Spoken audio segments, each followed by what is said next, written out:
¿Qué tal? ¿Cómo le va? Muy buenas noches.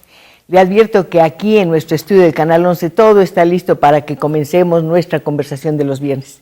La mecánica es siempre la misma. A partir de este momento y hasta las 9 de la noche, usted puede marcar nuestras líneas telefónicas para que le exprese su admiración, respeto, amistad, agradecimiento, cariño a quien es nuestro invitado de esta noche.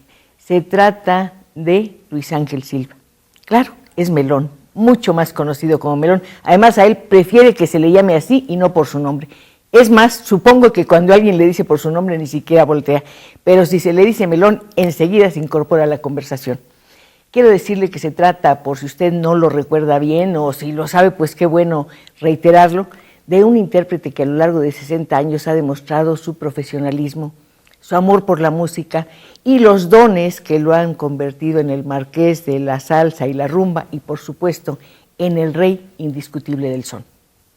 Antes de comenzar nuestra conversación, y piense que usted está desde luego invitado a charlar con quien está con nosotros aquí en el estudio, le vamos a decir una cosa. Él empezó su carrera profesional en el 49 con los Guajiros del Caribe, en 1958 con Carlos Daniel Navarro, su nombre se me olvida porque siempre lo pienso como Lobo, formó el grupo famosísimo de Lobo y Melón. Mire, lo va a recordar inmediatamente. ¿Se acuerda de Amalia Batista? Bueno, pues ahí comienza una historia. En 1971 este grupo se desintegra y Melón se convierte en un extraordinario solista. A partir de ese momento ha tenido toda clase de reconocimientos, el aplauso del público, grabaciones, premios, pero de pronto un día nos dijo, bueno, pues se acabó la historia, me retiro de los escenarios. En realidad yo quiero decirle cuánto le agradezco su talento, su entrega y cómo ha embellecido nuestra vida con su voz. Pero detrás de todo esto hay algo que pienso manifestarle claramente, Melón. Yo no creo que pueda retirarse. Será porque no quiero, o muchas personas no quieren que se retire.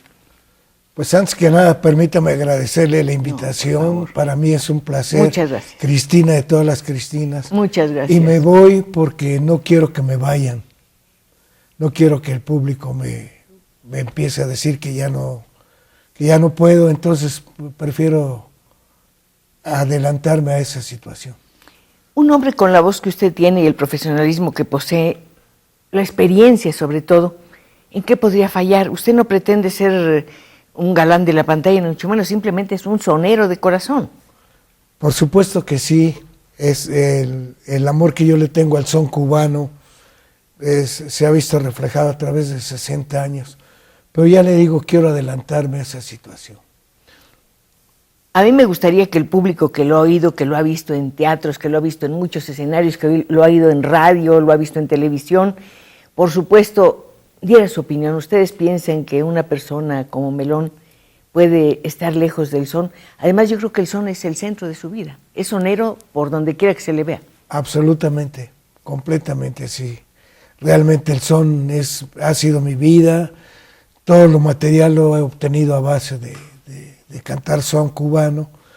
Bueno, hasta mi amor lo encontré también por medio del son. Por supuesto, y qué bueno para usted y para su compañera, que nos da mucho gusto tenerla aquí. Es una extraordinaria periodista, Mary McMasters, que está con nosotros. Muchísimas gracias. Es mi compañera de la jornada, siempre la leo y algunas veces conversamos por teléfono. Y esta vez, pues, no vamos a poder conversar ella y yo, pero estoy hablando lo mismo que usted con Melón. Melón, ¿cómo define el son? Bueno, según el diccionario dicen que el son es un sonido bonito, sonido agradable. Uh-huh. Pero yo creo que el son cubano va más allá de eso. Es una música no solamente rítmica, sino que por lo menos lo que yo puedo decir es que se puede cantar, se puede bailar, se puede escuchar y sobre todo se puede gozar con esa clase de música. Déjeme decirle, mientras estaba preparando el programa me costó mucho trabajo estudiar porque mientras leía su historia, escuchaba sus discos y era muy difícil frenar la emoción, el entusiasmo y las ganas de bailar. ¿Se imagina cuántas noches ha llenado de alegría, de encanto, de movimiento gracias a su participación en el mundo de la música? Pero también quiero ser justo. Creo que el haber llegado al favor del público no solamente fue por el dueto, sino fuimos 6. Esa es una equivocación que ha venido surgiendo. Empezaron ustedes siendo 5 y después se incorporó una trompeta, ¿no? Exactamente, uh-huh. Sí. Y esa es la razón por la que muchas personas piensan que fue un dueto, pero en realidad fuimos 6 los que pudimos gozar del favor del público. Usted y Lobo son el principio de todo esto, se encontraron en Acapulco, tengo entendido. Bueno, tuvimos una primera unión que no resultó, pero en Acapulco él propuso que hiciéramos el dueto, nada más que yo no tenía ni siquiera idea de lo que pudiera hacer. Afortunadamente resultó, y aquí me tiene gozando de este programa, que es visto por mucho público y sobre todo la presencia de usted. Muchas gracias, es que todos tenemos mucha familia aquí, muchachos. Les decimos, por favor, claro que son parte de nuestra familia, ustedes que nos han acompañado a lo largo de tantos viernes. Háganlo hoy, después de todo tenemos un auténtico invitado de lujo. Dice, no tenía de cómo iba a hacerlo, pero ya estaba ya había tenido la experiencia del primer grupo al que perteneció, entonces ¿por qué no sabía? Porque realmente fue una sorpresa el haber podido cultivar un estilo propio y el haber podido darnos cuenta de lo que se podía hacer a base de un grupo pequeño. Porque yo había estado con grupos de trompetas, 3 trompetas y esa cuestión. Y orquestas, una orquesta maravillosa, la de Chucho Rodríguez, y otra no menos maravillosa, la de Ray Montoya. Pero la sorpresa fue que empezamos a trabajar en un tugurio, que realmente lo recuerdo con mucho cariño. La puerta era ni siquiera una cortina, era una jerga para... ¿Dónde estaba el tugurio? En la calle de Humboldt 8, se llamaba H8. H8. Ahí fue donde nació el grupo. Entonces se limpiaban los pies y esa era la puerta. Pero una jerga de verdad, ni siquiera una cortina. Y poco a poco fuimos, al principio nos gritaba el público, ¿por qué ladran? Pero ya se imagina usted, porque pensaban que con el scat, que aquí le llaman chua chua, que sí, equivocadamente creo yo, estábamos ladrando. Poco a poco el público fue cambiando y empezamos a ver que inclusive artistas empezaron a frecuentar el lugar. Originalmente, ¿quién formaba el público del H8? Ferrocarrileros. ¿Estaba cerca Petróleos y estaba cerca...? No, la estación de Buenavista. Ah. Entonces, poco a poco fue cambiando y llegaron artistas y sobre todo una clase de personas a las que yo le tengo mucho cariño, que yo les llamo las niñas de la noche. Iban con sus gigolos, para decirlo de una manera elegante. Y poco a poco se fue corriendo la voz de que ahí había un grupo que estaba tocando de una manera distinta. Y así fue como empezó a cambiar el público y se empezó a llenar. Y una ocasión yo iba todas las noches con un envoltorio de tortas. Y caminaba desde Morelos, que ahí pasaba el camión que yo tomaba. Y empecé a ver una multitud de gente afuera del lugar. Dije, pues ya clausuraron. Y no, resulta que ¿cómo estaría?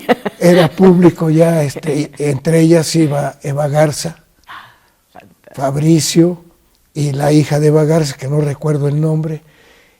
Y resulta que estaban esperando mesa. Y eso fue el principio de llegar al favor del público. ¿Cómo fueron conquistando la noche de la ciudad? ¿Qué pasaba al terminar la función? Pues imagínense que no se iba el público y nos quedábamos. Hubo un pianista venezolano que se llamó Luis Ortega y murió en Europa, murió en París.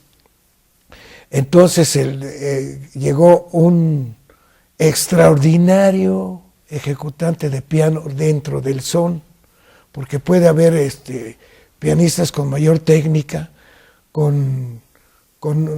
tocando otra clase de música, pero como sonero, Mauro Enrique Chávez Vergara, que era el nombre le apodábamos Gallina, porque el apodo original era Bobo, y nos parecía muy, pues, un poco insultativo decirle bobo. ¿Y Gallina no le parecía? No, en absoluto. Y tocaba tan bonito que fue admirado por Gil López, Sonny Bravo, Charlie Palmieri, Eddie Palmieri, cuando pudimos llegar a Estados Unidos. Y tenía un sabor extraordinario, porque para esta música se necesita tener eso que nadie sabe qué es. Lo que los flamencos le llaman duende, nosotros le decimos el sabor, el saoco, el jícamo. Aquí estuvo Rubén González, que fue un privilegio realmente verlo tocar el piano, y yo le preguntaba eso, le digo, ¿qué es lo que hay en su...? Dice, no sé, no me pregunte, no lo entiendo, yo me siento en el piano, voy a tocar un son cubano y todo lo demás desaparece, y la fuerza de mi vida está concentrada en mis manos. Precisamente eso era lo que tenía Gallina, un sabor extraordinario, y sobre todo que también amaba el son como lo amo yo. En el H8 les pedían para empezar una interpretación especial, un número especial. No, fíjese que todas nuestras actuaciones empezábamos con el mismo número, Cachita, porque el Lobo decía que era el de la buena suerte, y siempre empezamos con ese número. Cachita está alborota. Cachita, esa. Y ahora baile cha-cha-cha. Nos falta un minutito misma. Y yo les recuerdo que tenemos mucho tiempo, afortunadamente, para conversar con una persona que ha embellecido durante 60 años, no solamente las noches de México, sino de muchas partes del mundo. Estaba recordando en este momento que cuando usted estaba en el grupo con Lobo, fueron realmente el primer grupo mexicano que interpretó música afroantillana que tuvo repercusión en el extranjero. ¿Por qué? Bueno, fíjese que hay que hacer historia. El primer grupo que destacó fue el Son Clave de Oro. Sí, claro, famosísimo. Hizo muchas películas y además creó un estilo mexicano de tocar el son cubano. Y eso se debió mucho, en parte, a José Macías el Tapatío. Cuando él dejó el son Clave de Oro automáticamente desapareció de la escena. Yo tengo que desaparecer de la escena con usted en este momento porque vamos a un corte y regresamos enseguida. No olvide que tenemos líneas telefónicas. De verdad, muchas gracias por aceptar la invitación de llegar aquí a nuestro estudio de Canal 11 a través de nuestras líneas telefónicas. Melón, ¿quiere saber lo que le dicen? Pues... ¿Sí? Bueno, aquí hay una persona que no da su nombre, pero, en fin, aquí deja sus datos y demás.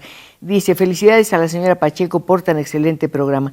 Melón es un personaje fenomenal en la música tropical. Espero que nos dure más años para deleitarnos con sus comentarios y música. Además es un excelente maestro, ha formado a muchos buenos músicos, ha luchado de veras para que el son permanezca vivo y tenga siempre nuevos representantes. Claro, en el fondo de todos estos nuevos representantes estará siempre su hermosísima voz. Emilio Pavel Maldonado, soy un gran fan de Luis Ángel Silva. He sido para mí una inspiración ya que soy músico. Galo Almazán, felicidades a Cristina Pacheco, tan maravilloso programa. Felicidades a Melón, cantante de Los Diablos del Trópico. Hay que decir que fue el conjunto al que perteneció el segundo, que dirigió el maestro Galo Almazán Espinosa. Le deseo larga vida y felicidad a Melón. Estoy muy contenta de verlo en Canal 11. Es toda una institución en la música afroantillana, o sea, el son cubano. Mario Medina, que siempre nos llama, muchas gracias. Quiero felicitar a Melón y decirle que al talento no se le puede retirar mientras que la gente lo escuche con agrado. Le estaba yo diciendo, antes de empezar el programa, nos vimos unos segundos en el vestidor y le comentaba yo algo. Fíjese, usted tiene la voz que muchos hubiéramos querido tener. Si usted la guarda, nos quedamos ayunos de poder pensar que alguna vez pudimos cantar como usted. Pero en fin, esa es otra historia. Nos iba a contar algo.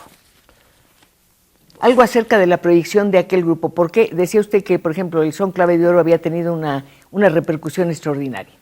Pues fíjese que la historia empieza con el son Yumurí.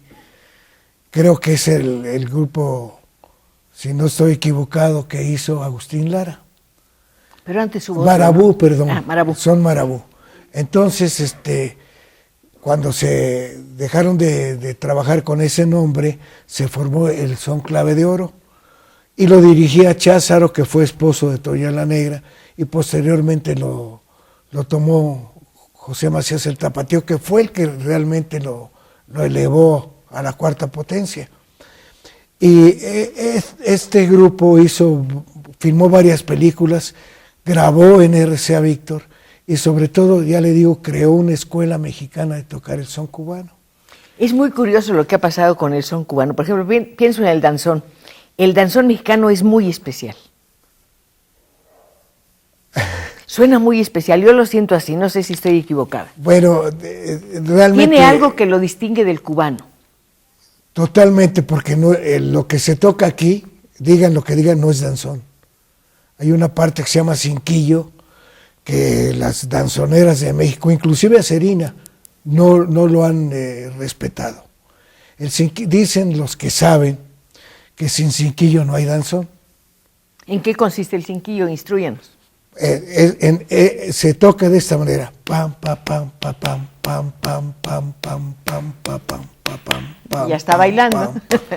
Y posteriormente tiene otra figura en el montuno: pa, pa, pa, pa, pa, ra, ta, ta, ta, ta, ta, ta, ta, ta, ta, ta, ra, ta, ta, ta, ta, ta, ta.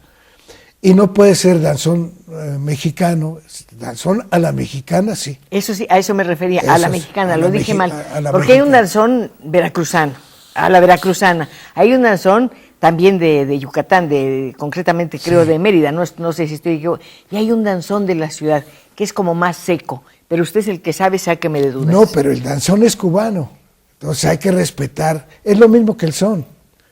Si estamos tocando una música que no es nuestra, por lo menos tenemos que respetarla. Y hay una cosa que toda la música cubana tiene que está regida por la clave. Son 2 palitos. Sí, maravilloso, que parece muy sencillo tocarlos, me imagino que ha de ser tremendo. Hay que colocar todo lo que se toca dentro del son cubano dentro de la clave, porque no todo empieza con 3, ni todo empieza con 2. Y hay una cosa que le llaman, los doctos le dicen complejo de la rumba. Entonces eso se toca únicamente con percusiones y se canta casi a capela. Y hay que respetar sobre todo la clave en un sonido que hacen los 2 tambores, un kin, kin, can, un kin, kin, can, un kin, kin, can. Y hay una parte con la que se empieza que es muy parecida a lo que usted estaba comentando respecto al flamenco. Sí. Se llama Diana. A la la la la la la la la la.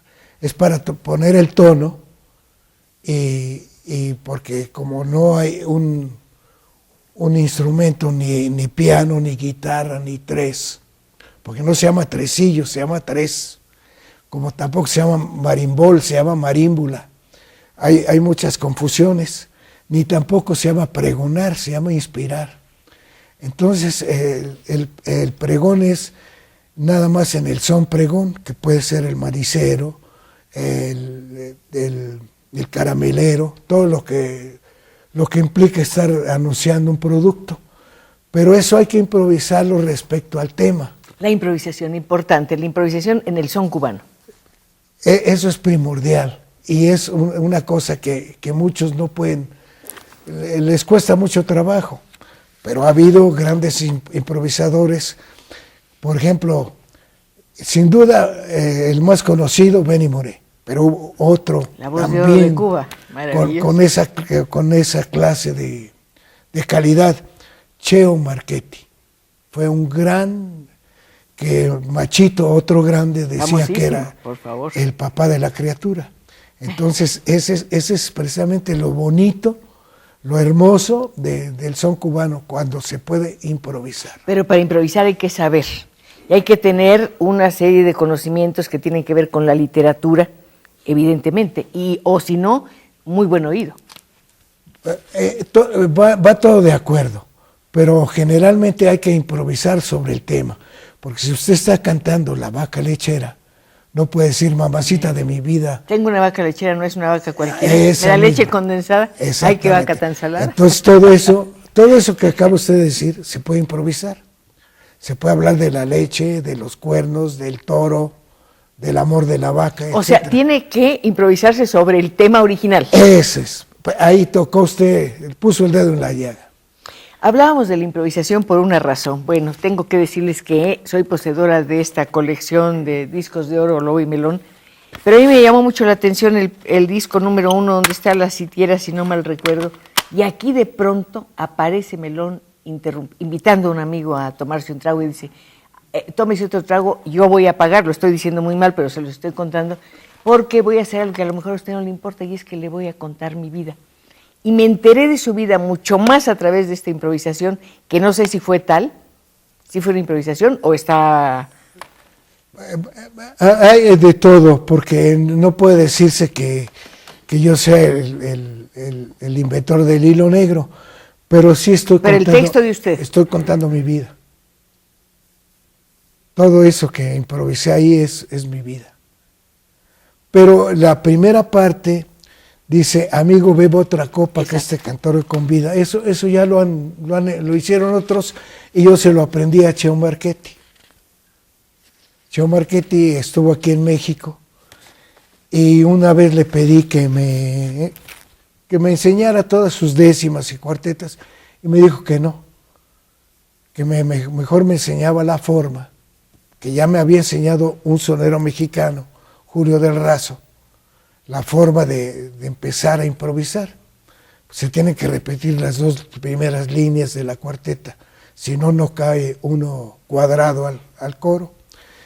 Y me dio la razón, me dijo que tenía yo que aprender a hacerlo para que fuera yo original, de otra manera iba a ser una copia. Y entonces yo en aquel tiempo había casi terminado de estudiar contabilidad y me habían enseñado taquigrafía y yo tomaba 150 palabras por minuto. Ahora tomo ¿Dónde estudió taquigrafía? En la Escuela Bangidal. No, pues, clásica, ¿no? Sí, en la Escuela Bangidal. Y ahora tomo una palabra y en 150 minutos. Bueno, pero qué palabra de mucho más Entonces peso. le robé todas las improvisaciones. Yo salía de la Astoria, en aquel tiempo trabajaba yo en la Astoria, e iba a oír a Cheo para aprenderle. Y le robé, escribiendo en taquigrafía, todas las décimas que él improvisaba. Pero no faltó un amigo, un querido amigo mío, que fue y le dijo, fíjate lo que está haciendo Melón, hasta le pagan Kiri por cantar lo que tú haces. Y en el Barba Azul, que todavía existe, se hacían unos jueves en homenaje a los grupos de aquellos años, que eran magníficos. Entonces llegué una noche y él estaba en la barra y aprovechó para subirme a cantar con él y se puso a improvisar todo lo que él pensaba que yo le había robado y me dijo, ahora improvisa tú. Y fue la primera vez que hice algo ya propio. Pero debe ser una prueba tremenda porque tiene que llevar el ritmo, tiene que seguir una idea y desde luego ahí estaba presionado por la observación de un maestro. Por supuesto, y además usted lo dijo al final, estaba yo presionado por la calidad de él, era un sonero extraordinario. Y afortunadamente hay grabaciones de él donde él, aunque ya lo hizo un poco, ya entrado en años, no pudimos admirar lo que él pudo haber sido en su juventud como sonero. Sonero extraordinario, muy bueno, porque no solamente cantaba una guajira o un son montuno, cantaba todas las facetas del son cubano. Y pues, bien. Melón me sorprendió con estas grabaciones porque le decía que nunca pensé que en esta colección de álbumes pudiera encontrar un tango. Y es justamente uno de mis tangos predilectos, que es Niebla del Riachuelo, que tiene una letra maravillosa, la música también. Y le decía si nunca pensó, jamás me imaginé que la cantaría, no sabía que la había cantado. Nunca pensó en hacer un álbum con tangos. Me encantaría porque además soy admirador de un cantor argentino que ya murió, el polaco Goyeneche, que me parece maravilloso. Pero ese número tiene una historia. ¿Cuál es la historia? Resulta que estábamos en casa de Ninón Sevilla reunidos Mariano Rivera Conde, Mario Molina Montes, Álvaro Carrillo, varios que nos solíamos... Todas nuestras admiraciones, y usted lo dice como si nada, qué emoción, ¿no? Solíamos reunirnos a una especie de bohemia. Y entonces Mario Molina Montes, ya entrado en tragos, venía y me decía, grave niebla del riachuelo, maestrito, y me tenía ya loco. Y Ninón tenía un disco. Tenemos que ir a un corte, perdón, es que es la hora del noticiero. ¿Cómo no? Perdóneme, por favor. Bueno, ya saben, a la hora del corte sigue la conversación porque no se puede desperdiciar el tiempo cuando el invitado es un personaje como Melón. Es un hombre que es un dueño de la noche auténtico. Yo creo que he vivido más en la noche, más bajo la luz artificial que a la luz del día. Tiene una memoria increíble y estaba yo recordando en este momento que él efectivamente nació aquí en Santa María. Él dice que vio el programa de Aquí nos tocó vivir que hicimos en la Alameda de Santa María y que le dieron muchas ganas, bueno, se sintió triste. A mí me dieron ganas de llorar porque vi que faltaba absolutamente todo. Pero ese punto debe ser parte del centro de su vida. Por supuesto, porque déjeme confesarle que yo soy una persona muy afortunada. Lo es. He podido conocer a mis ídolos, he podido conocer a muchos soneros mexicanos que están olvidados, pero que fundaron esa escuela de la que yo le hablé, la Escuela Mexicana de Tocar el Son Cubano. Y hubo uno de Santa María también, Luis González Pérez, maravilloso. Y tuvo un grupo que se llamó Luis González y sus Fantasías, que creo que ha sido el mejor conjunto mexicano. Luis González y sus Fantasías. Sí. ¿Hay grabaciones? Sí, y también le voy a decir sin duda conoció usted a don Ramón, el dueño de Villa Fontana, Ramón de Flores. No lo conocí. Él fue el que casi lo descubrió porque le dio una oportunidad de tocar en un lugar que se llamó Fontana Rosa. La zona. Y era un grupo de estrellas, ese grupo. Y Luis le sacó un sonido porque hizo una combinación de guitarra y dos metales que doblaban con varios instrumentos. Y tenía dos percusionistas muy buenos también, Juan Chía y el Rango, que ya falleció, pero que yo gasté mucho dinero ahí en ese lugar por irlos a oír, porque era sencillamente sensacional. Hablábamos de la Alameda de Santa María por una razón, porque él nació en la calle de Naranjo, creo. Naranjo. ¿Sí? El centro de su vida estaba ahí, además de su vida profesional en cierta forma, porque ahí conoció a José Alfredo. Esto no me lo esperaba. Otra sorpresa maravillosa. ¿Cómo? ¿Dónde? Ahí en la Alameda. Sí. Había un equipo de fútbol que se llamó Oviedo, también que no le han hecho justicia al Peque Sánchez. Sacó a muchos jugadores. Muchos, ahora el ambiente futbolístico hacen programas diciendo que por qué no hay delanteros. Pues sencillamente porque ya no hay calles, ya no se puede jugar como antes en las calles. Me encanta que lo diga. Ya no hay sitios como la Alameda, que tenía un redondel, y ahí jugábamos fútbol, patinamos, etcétera. Oiga, ¿y ese redondel? Desapareció, quién sabe quién se lo robó, porque esa es la palabra. Y ahí apareció José Alfredo. Ahí llegó José Alfredo. José Alfredo no fue de Santa María, pero ahí vivió.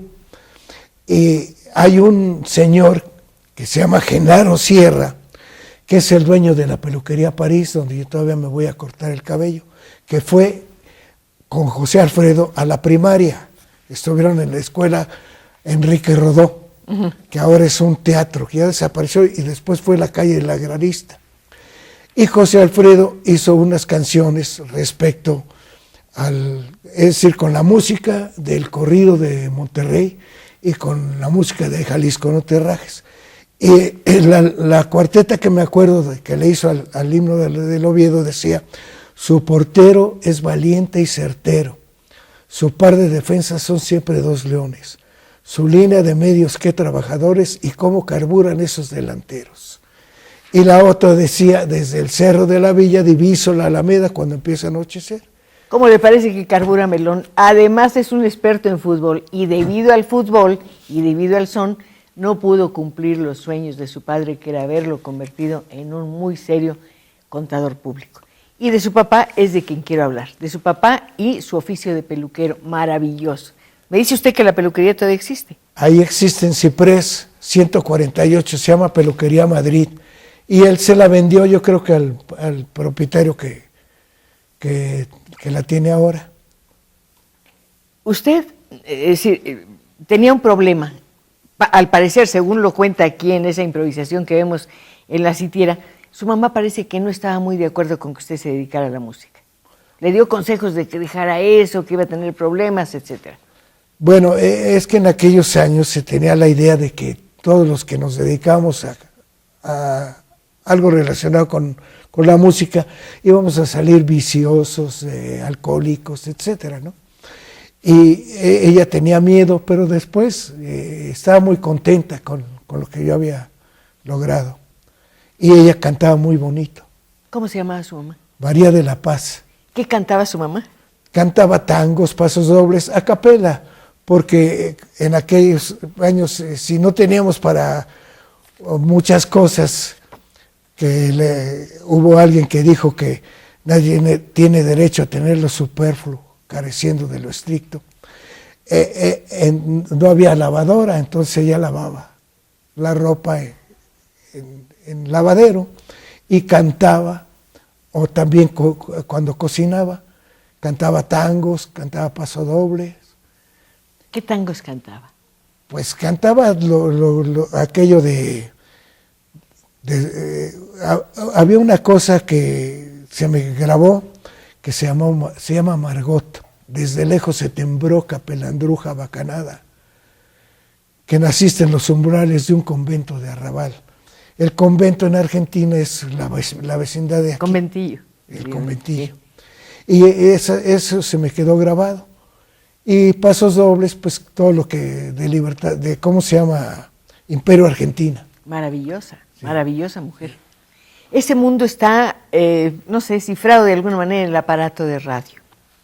Así es. Era, para mí fue algo maravilloso porque esa época, el haberla vivido, le digo que yo soy afortunado, porque haber vivido esa época, que fue el principio del son bravo, del son de mucha calidad que se tocó aquí en México. Pero además un mundo mágico en la radio por una razón, porque estaba la XCW, que era un semillero de cantantes, de artistas, de intérpretes, de conductores. Uno podía soñar con esa estación. Y yo no sé si usted soñó con que alguna vez iba a trabajar en la W. Bueno, de soñarlo sí, pero aparte hubo personajes, Pedro de Lille, el bachiller Álvaro Galo Cifuentes, Santibáñez, digamos una playa de personajes que sencillamente los extraña uno ahora. ¿Usted iba a la W de niño? Sí, cómo no. Ahí oí por primera vez a Leopoldo Francés. ¿Quién era? No sé. ¿Se acuerda usted de la película Madre Querida? Sí. Bueno, el que hace de hijo, que va a enterrar a la madre, él era de color, pero aquí le decimos negrito con cariño, y él se fue a Europa de esa época. Le estoy hablando de antes de que yo empezara siquiera a pensar en cantar. Él después regresó a México y ya tuvimos un poco de amistad, pero él fue el primer sonero mexicano que salió del país. Y el segundo fue Tony Camargo, que también fue de Ciprés, aunque nació en Guadalajara. Había una especie de vecindad, pero que le decían el pueblo. ¿Dónde estaba? Atrás del cine Rivoli, que tampoco existe ya. ¿Por qué le decían el pueblo? ¿Qué había ahí? Una especie de pueblo. Los lavaderos estaban en medio y las casas eran en un cuarto así. Y afuera había accesorias, y me acuerdo de una sastrería de un señor Perea, que fueron los primeros americanos, en Ciprés, los primeros americanistas que yo recuerdo, que nunca me ha gustado el América, y le decían los ricos de la gabardina fiada. Los ricos de la gabardina fiada, ¿por qué? Porque la debían, y así les puso Juan Carreño, un jugador del Atlante. ¿Usted jugó fútbol? Sí. ¿Cuál era su posición? Primero fui portero. Ajá. Y después jugué de medio, que para mí es la posición ideal para mi gusto. ¿Por qué? Porque ahí se maneja todo. Un solista está solo, un portero también. Así es. Pero el portero no tiene tiempo, como dicen, que al estar solo tiene mucho tiempo para pensar. Pero yo creo que hay que estar atento. No, pues está viendo a 22 personas. Y o dicen 20. también que es el que ve mejor el fútbol desde su posición, pero el medio es el que generalmente tiene la pelota más tiempo, que se luce también, ¿no? Y el que tiene que levantar la cara, porque el que juega con la cara para el piso, sencillamente no ve el panorama. Y los buenos jugadores, yo tuve la fortuna de ver jugar al Charro Moreno, extraordinario. Para mí, mejor que Maradona. Fácil. Así nada más. Así nada más, sencillamente. Díganme que no es una delicia hablar con Melón. Pensé que íbamos a hablar de música y resulta que estamos hablando de todas las cosas y en el centro de esas cosas, de una ciudad que por momentos sentimos que se nos desvanece, pero que siempre, siempre está en nuestra memoria. Y yo no debo olvidarme de que usted está presente en este estudio gracias a las llamadas. ¿Quiere saber qué le siguen diciendo? Pues, Berta Salcedo, me llena de nostalgia volverlo a ver, Melón. Me gustaría saber qué sucedió con su pianista o el grupo que lo acompañó.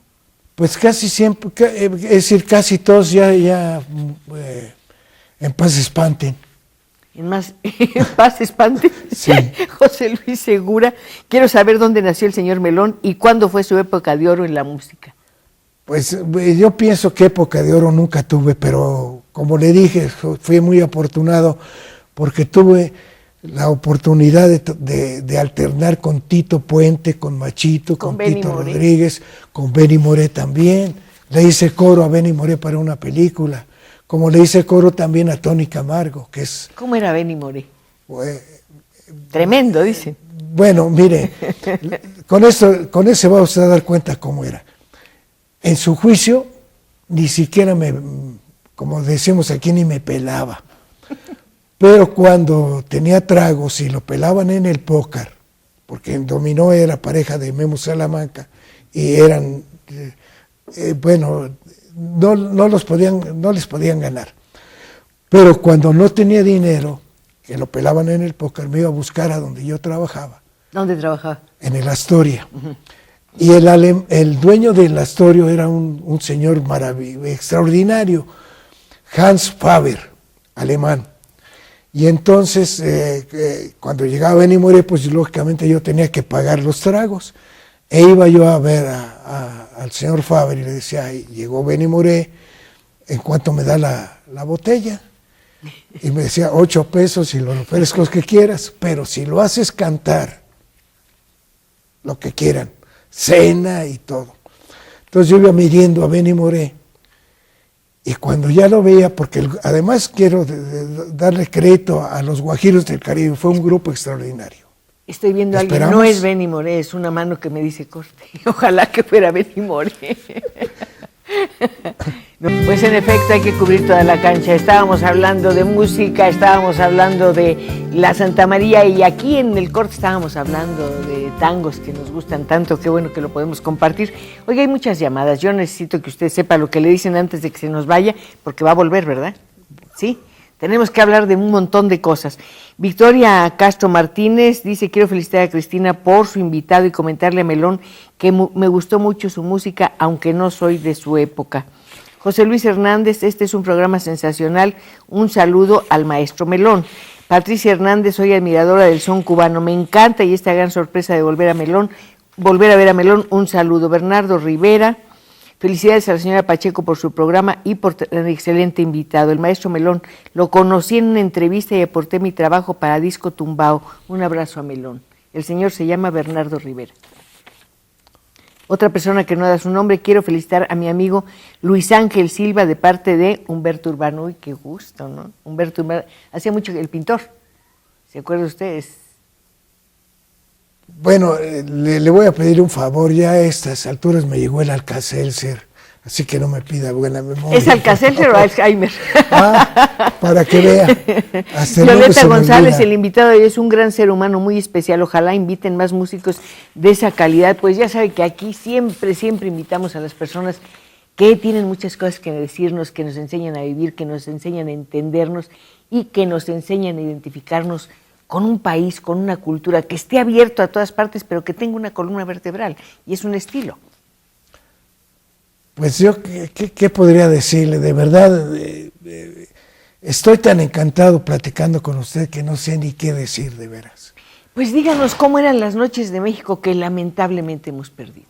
Pues fíjese que podíamos caminar toda la ciudad y teníamos que tener muy mala suerte para que nos asaltaran. ¿De verdad? Podían caminar toda la ciudad.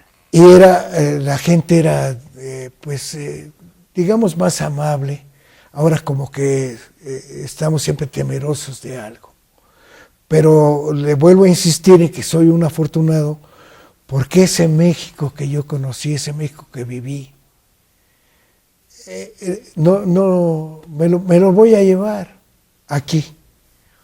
Por todos los amigos que conocí, futbolistas, cantantes, soneros, toreros. Pérez Prado. Pero Pérez Prado, menos. Le voy a decir, Pérez Prado yo ya lo conocí en 49, pero antes, por ejemplo, Miguelito Valdés. Ay, maravilloso. Déjeme ver quién otro. ¿Babalú? Babalú, pero aparte de es que Miguelito no solamente fue Babalú, Cristina. No, pero es que es una voz, ahí se luce. Y el estilo y todo lo que dejó la escuela, que lo que aprendimos con él. Hubo otro que no quiero dejar de mencionar, Mariano Xamendi. Esa era la Biblia. Dice que él le enseñó el ABC del son que le ha permitido interpretar los 60 años. Así es. ¿Cuál es la A que le enseñó Oxamendi? Mire, para empezar, él fue director de un grupo que se llamó Carabina de Haces, que decían los que pudieron escuchar ese grupo, que hacía un difícil fácil y un fácil difícil. Tocaba la guitarra, tocaba las percusiones, y hay una película donde él toca con Pérez Prado un tambor, en compañía de Modesto Durán.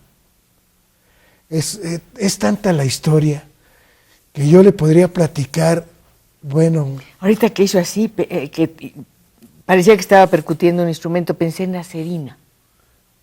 A mí nunca me gustó. ¿Por qué? Porque sencillamente no tocó el danzón como es el danzón. El danzón... Oiga, pero en Salón México lo baila sensacional. Ahí sí, hay una escena maravillosa. Pero yo le digo mi gusto, ¿no? A mí me gusta el danzón de Arcaño, me gusta el danzón de Chauvelin Puig, me gusta el danzón de Antonio María Romeo, el cubano. El cubano.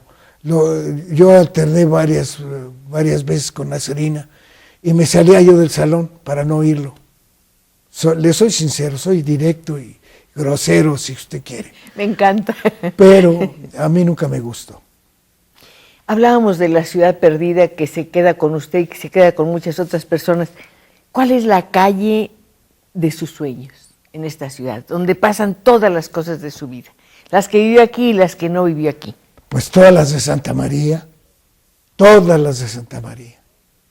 Yo estudié en el Pensador Mexicano, estudié en la Escuela Náhuac, estudié en Federico Frobel, un kindergarten, donde estudié primero de primaria, con la profesora Lupita Noel. ¿Lupita Noel? Novel. Sí. ¿Qué le enseñó Lupita? Pues en primer año a leer y a escribir. ¿Se acuerda del primer día que pudo escribir?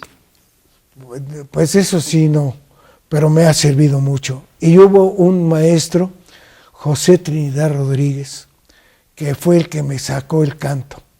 ¿Cómo lo advirtió? ¿Cómo advirtió su capacidad? En aquel tiempo había 3 sextos en el Pensador Mexicano, ahí fue donde terminé mi primaria, por supuesto, el A, el B y el C. Y se hizo un orfeón.